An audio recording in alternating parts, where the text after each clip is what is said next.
Sí, ya se conocen los primeros resultados oficiales que apuntarían a una victoria del rechazo, como se había vaticinado, en este caso con un 45% el apruebo y un 55% el rechazo en un primerísimo escrutinio que se va a ir actualizando en las próximas horas. Es también la sensación que tenemos en este colegio electoral, que es de tendencia más bien progresista, donde también se siente bastante el voto del rechazo, y por lo que hemos estado siguiendo en otros colegios electorales, esta tendencia se estaría imponiendo por el momento. Ha sido una jornada electoral histórica en el país, con una alta participación de ciudadanos, la primera vez que se restituye el voto obligatorio desde 2012, según encuestas que no son fiables, pero por lo que podíamos ver en mesas de votación en las que participaban 320 personas de 400, estaríamos hablando de una participación bastante alta, 75, una participación histórica en un país como Chile, en el que tradicionalmente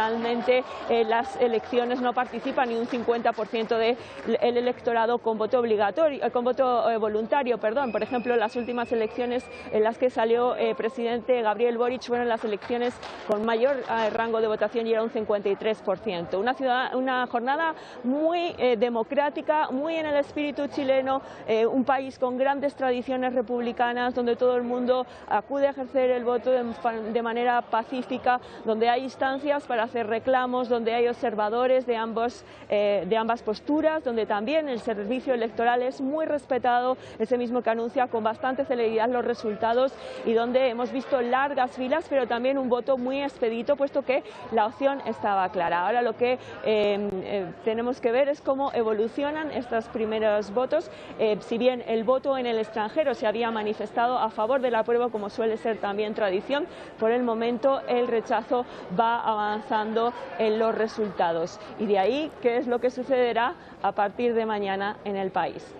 Es una incógnita ante la que estamos sin lugar a dudas, Patricia. Bueno, hablabas de un alto nivel de participación, y esto seguramente, ¿no? Claramente estará vinculado a que es obligatorio ir a votar en estos comicios, algo que no es tradición en Chile. Hablabas también del clima que se vivió hasta el momento. Contanos un poco del clima de estos días previos, ¿no? Se han visto campañas, movilizaciones, un Chile polarizado, ciertamente.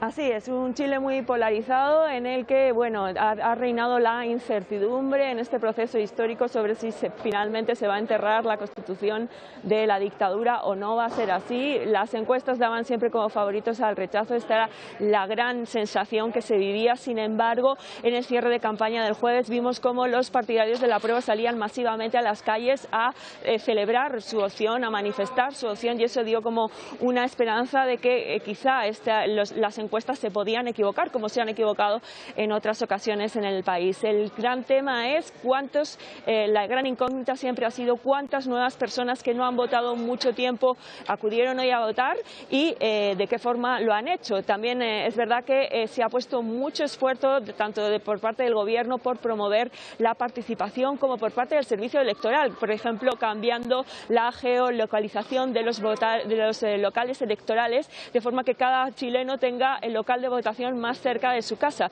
Muchos de ellos no superaban los 15 minutos de caminando, algo que es completamente nuevo. Antes, por ejemplo, yo, que como ciudadana extranjera puedo votar, tenía que trasladarme hasta una hora caminando al lugar de votación, y ahora se ha hecho eso mucho más sencillo. También se han enviado mensajes de texto para que todo el mundo participara. El ambiente, como tú bien decías, estaba muy reñido en las calles cuando uno salía a reportear o bien a grabar o bien a hacer cualquier tipo de tema. Siempre pasaban personas que se mostraban a favor del apruebo, pero también personas que se manifestaban a favor del rechazo.